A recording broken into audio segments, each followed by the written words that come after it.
दोस्तों, आज की इस वीडियो में हम बात करेंगे एक ऐसी एक्ट्रेस के बारे में जो पैदा तो गरीबी में हुई, लेकिन अपनी काबिलियत और हिम्मत के दम पर कुछ ही समय में वो मुकाम हासिल कर लिया जो इंडस्ट्री में बैठे लोग 10-10 साल तक हासिल नहीं कर पाए। एक बेहद ही गरीब घर की लड़की जब अपने काम के दम पर बुलंदियों पर पहुंच गई तो अमीर लोगों की गंदी मानसिकता का शिकार हो गई। एक आउटसाइडर मेल एक्टर अगर इन दरिंदों के बीच फंस जाए तो उसका अंजाम कैसा होगा, इसके सबसे बड़े उदाहरण हैं सुशांत सिंह राजपूत और शाइनी आहूजा। वहीं अगर एक आउटसाइडर फीमेल इन नर पिशाचों के बीच आ जाए तो उसका सबसे बड़ा उदाहरण है सिल्क स्मिता उर्फ विजय लक्ष्मी। आज की वीडियो में हम बात करेंगे उन रहस्यों के बारे में और साथ में ये भी बताएंगे कि सिल्क की जिंदगी का सबसे बड़ा विलन कौन था, जो साउथ का सुपरस्टार था और जिसके अगेंस्ट जाकर किसी भी कलाकार ने सिल्क की मदद तक नहीं की। सिल्क उर्फ विजय लक्ष्मी का जन्म हुआ था 2 दिसंबर 1960 को आंध्र प्रदेश के कोवाली गांव में। सिल्क के पिता का नाम रामल्लू और माता का नाम सारा सम्मा था। सिल्क एक बेहद गरीब परिवार में जन्मी थी और अनचाही औलाद थी। उसने सिर्फ 4th क्लास तक की पढ़ाई की थी और जब उसने पढ़ाई छोड़ दी तो उसकी उम्र महज 10 वर्ष रही होगी। गरीबी के कारण उसके माता पिता उसे आगे स्कूल नहीं भेज सके थे। सिल्क की उम्र बढ़ी तो सिल्क के शरीर में हार्मोनल चेंजेस हुए, जिससे सिल्क महज 12-13 साल की एज में ही 17 साल की युवती लगती थी। शरीर के इन बदलावों को देखते हुए विजय लक्ष्मी उर्फ सिल्क के माता पिता ने कम उम्र में ही उसकी शादी कर दी। जब विजय लक्ष्मी की शादी हुई थी तो उसकी उम्र महज 15 वर्ष थी। विजय लक्ष्मी की जिससे शादी हुई थी वो बैलगाड़ी चलाता था, जो उसके माता पिता से बार बार अलग अलग चीजों की डिमांड करता था, दहेज की मांग करता था। डिमांड पूरी ना होने पर विजय लक्ष्मी को बुरी तरह से मारता पीटता था। लेकिन कहते हैं जो होता है अच्छे के लिए होता है। ससुराल से मिले जुल्मों सितम ने उसे एक दिन साउथ की टॉप की एक्ट्रेस बना दिया। दरअसल ससुराल के तानों और मार पिटाई से तंग आकर एक दिन विजय लक्ष्मी घर छोड़कर मद्रास भाग जाती है। मद्रास जाकर विजय लक्ष्मी एक साउथ इंडियन एक्ट्रेस के घर पर नौकरानी का काम करना शुरू कर देती है। धीरे धीरे विजय लक्ष्मी उर्फ सिल्क उसी एक्ट्रेस की मेकअप आर्टिस्ट बन जाती है। एक दिन उसी एक्ट्रेस के घर पर, जिसके घर में वो काम कर रही होती है, एक बड़े फिल्म निर्माता का आना होता है, जो उस जमाने की एक महंगी कार में सवार होकर आता है। सिल्क उस कार को खड़ी होकर देख रही होती है तो उसकी मालकिन एक्ट्रेस उस पर कटाक्ष करती है कि गाड़ी देख रही हो लेकिन इस पर बैठने के सपने ना देखना, वो तुम्हारी औकात के बाहर है। ये कहकर एक्ट्रेस हंसने लगती है। सिल्क बचपन से ही मुंहफट होती है और स्ट्रेट फॉरवर्ड होती है। वो सामने वाले को जवाब देना भली भांति जानती थी। सिल्क से ये कटाक्ष बर्दाश्त नहीं होता और पलटकर उस एक्ट्रेस को जवाब देती है कि एक दिन ऐसी बड़ी गाड़ी में बैठूंगी और वो गाड़ी किसी और की नहीं बल्कि मेरी अपनी होगी। ये वो दिन था जब सिल्क ने ठान लिया था कि वो एक दिन इस दुनिया को अपनी काबिलियत का नमूना दिखा कर रहेगी। सांवला रंग और नशीली आंखें, खूबसूरती ऐसी कि हर कोई उन पर मंत्रमुग्ध हो जाए।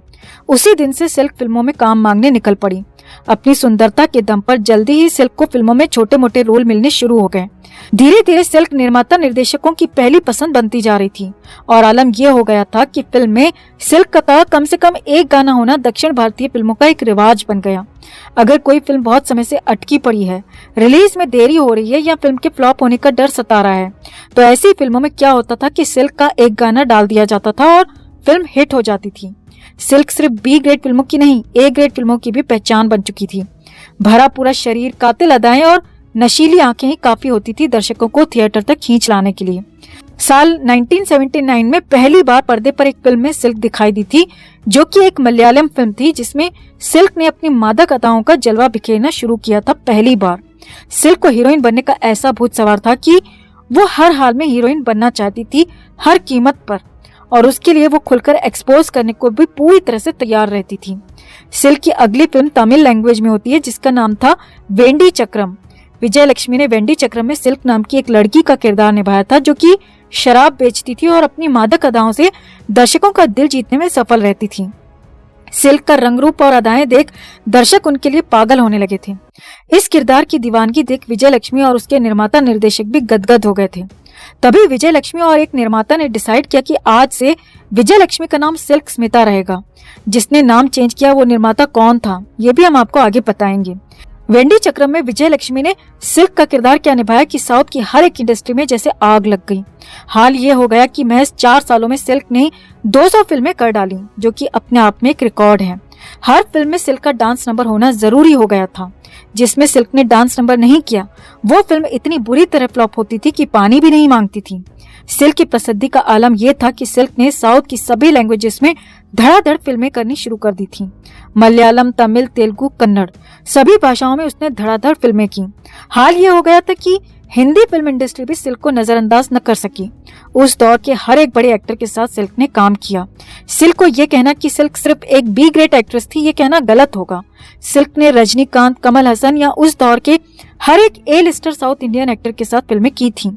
बात अगर हिंदी की करें तो जितेंद्र और मिथुन जैसे बड़े एक्टर्स के साथ भी सिल्क काम कर चुकी है।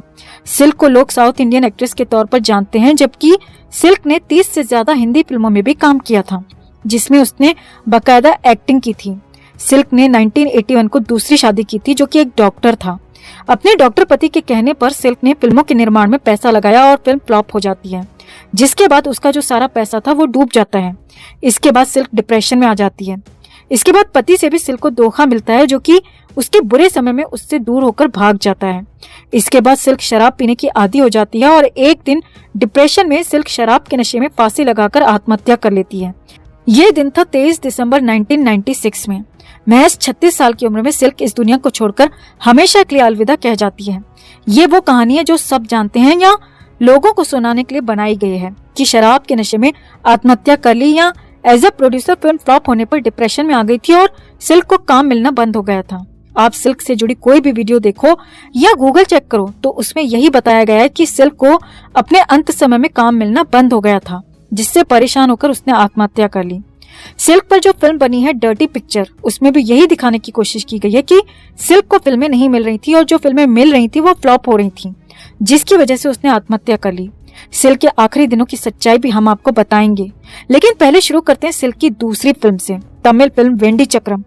ये वही फिल्म है जिसमें सिल्क नाम का किरदार विजय लक्ष्मी ने निभाया था और अपना नाम सिल्क रख लिया था। सिल्क को दूसरी फिल्म मिली थी उस दौर के सुपरस्टार वीनू चक्रवर्ती की मदद से।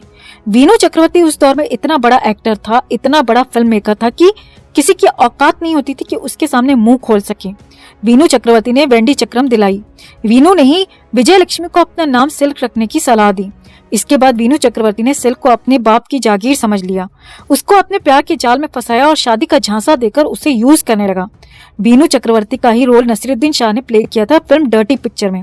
सिल्क समझने लगी थी कि वीनू उसे अपनी उंगलियों पर नचा रहा है, उसे यूज कर रहा है, तो उसने वीनू से पल्ला झाड़ दिया। उसने वीनू को साइडलाइन कर दिया।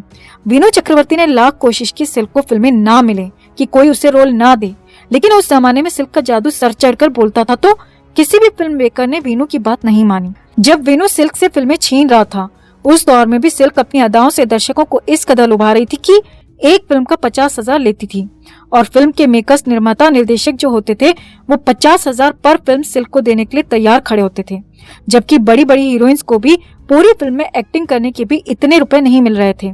यहीं से वीनू सिल्क से चिढ़ना शुरू हो गया था और उसे सबक सिखाने की फिराक में रहने लगा था। दूसरी तरफ वीनू का छोटा भाई प्रेम कंथम भी सिल्क के प्रेम जाल में फंसने लगा था। कहा यह भी जाता है कि वीनू ने जब ये देखा कि उसका सगा छोटा भाई उस लड़की से प्यार करने लगा है जिससे किसी समय पर खुद वीनू प्यार करता था और शादी के सपने दिखा रहा था, तो वीनू ने एक जाल फैलाया। वीनू ने अपने कांटेक्ट में एक डॉक्टर से सिल्क को अपने प्रेम जाल में फंसवाया, शादी करवाई और उसका सारा पैसा फिल्म के निर्माण में लगवाया और जो फिल्म बनी उसे खुद ही फ्लॉप करवाया ताकि सिल्क का सारा पैसा डूब जाए और वो सड़क पर आ जाए। और हुआ भी यही। सिल्क ने अपने डॉक्टर पति के कहने पर ही फिल्म निर्माण में कदम रखा। फिल्म फ्लॉप हुई, सारा पैसा डूब गया और सिल्क कह सकते हैं कि सड़क पर आ गई। जब सिल्क सड़क पर आ गई तो पति सिल्क को छोड़कर भाग गया। वीनू के छोटे भाई का रोल प्ले किया था फिल्म डर्टी पिक्चर में तुषार कपूर ने। इमरान हाशमी ने जो रोल प्ले किया था वो Kannada film actor, film maker भी है, उसका नाम है वी रविचंद्रन। सिल्क के प्रोडक्शन हाउस की फिल्म फ्लॉप होने के बाद रविचंद्रन चाहता था कि सिल्क कन्नड़ फिल्मों में एक्टिंग करे, जबकि कन्नड़ फिल्मों का लेवल उस समय उतना ऊपर नहीं था जितना तमिल और तेलुगु का था। दूसरा एक और मैटर था कि सिल्क रविचंद्रन के साथ काम नहीं करना चाहती थी क्योंकि रविचंद्रन ने किसी समय पर सिल्क को बी ग्रेड एक्ट्रेस कहकर गालियां दी थी। वो बात और है कि रविचंद्रन और सिल्क बाद में काफी अच्छे दोस्त बन गए थे और सिल्क ने अपने मरने से पहले रविचंद्रन को कई कॉल्स भी किए थे, लेकिन रविचंद्रन उन कॉल्स को रिसीव नहीं कर पाया था। एक अफवाह ये भी है कि सिल्क को अपने अंत समय में फिल्में नहीं मिल रही थी। ये कहा जाता है कि उसको आखिर में फिल्में नहीं मिल रही थी जिसकी वजह से वो डिप्रेशन में आ गई थी और उसने इसीलिए आत्महत्या कर ली। सिल्क ने लास्ट 2 इयर्स में यानी कि 95 और 96 में सिर्फ मलयालम भाषा में 18 फिल्में की, तमिल लैंग्वेज में 11 फिल्मों में काम किया, तेलुगु में 8 फिल्मों में, कन्नड़ में 2 और हिंदी में 3 फिल्मों में एक्टिंग की। यानी सिर्फ 2 साल का डेटा देखा जाए तो सिल्क ने सिर्फ 2 साल में टोटल 42 फिल्मों में काम किया था। क्या ये फिगर सुनकर कोई कहेगा कि उसके पास काम नहीं था? कौन कलाकार 2 साल में 42 फिल्में करता है? जो लड़की लगातार काम कर रही थी, जो लड़की लगातार फिल्में कर रही थी, अपने डूबे हुए पैसे को रिकवर कर रही थी और जल्दी ही उस पैसे को रिकवर कर भी लेती, लेकिन वो आत्महत्या कर लेती है। क्या ये कहीं से भी लॉजिकल लगता है? दरअसल वीनू चक्रवर्ती ने ये जाल फैलाया था, लेकिन वीनू अपने आप में इतना बड़ा नाम था कि कोई उसके अगेंस्ट बात ही नहीं कर सकता था।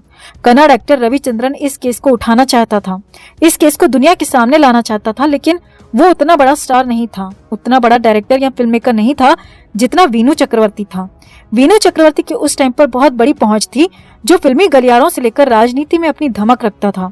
यही कारण था कि सिल्क के केस को बहुत ही आसानी से आत्महत्या बनाकर रफा दफा कर दिया गया। बात अगर सिल्क के नेचर की करें तो सिल्क एक इंट्रोवर्ट लड़की थी, ज्यादा दोस्त बनाना उसे पसंद नहीं था। इंडस्ट्री में बहुत कम उसके दोस्त थे। सामने वाले को बात अच्छी लगे या बुरी लगे, मुंह पर बात बोलने की उसके अंदर हिम्मत थी। इच्छा शक्ति इतनी मजबूत थी कि जो ठान लेती थी वो करके ही दम लेती थी। वो अपनी हिम्मत और हौसले से टॉप की एक्ट्रेस तो बन गई, लेकिन अपने अंदर उन सुपरस्टार की तरह चालाकी और शातिरपना नहीं ला सकी जो उन लोगों के अंदर था। एक गरीब घर की लड़की कैसे टॉप पर पहुंच गई, एक गरीब घर की लड़की कैसे इंडस्ट्री को रूल करने लगी और कैसे वो उनकी उंगलियों पर नाचने से मना कर रही थी। यही बात उन लोगों से बर्दाश्त नहीं हुई और यही उसकी मौत का कारण बना। सिल्क स्मिता को एक बी ग्रेड की एक्ट्रेस कहकर लोग उसका मजाक बनाते हैं, लेकिन कोई ये जानना नहीं चाहता कि कैसे वो बुलंदियों पर पहुंची, किस तरह की वो इंसान थी, और कोई ये समझना ही नहीं चाहता कि किस तरह उसने इस सारे मुकाम को हासिल किया। सिल्क स्मिता को लेकर आप क्या सोचते हैं? कमेंट में आप भी अपनी बात, अपनी राय जरूर रखें। वीडियो को लाइक और शेयर कर अपना प्यार और सपोर्ट भी जरूर दिखाएं। चैनल को सब्सक्राइब कर चैनल के साथ जुड़कर हमारी आवाज बने।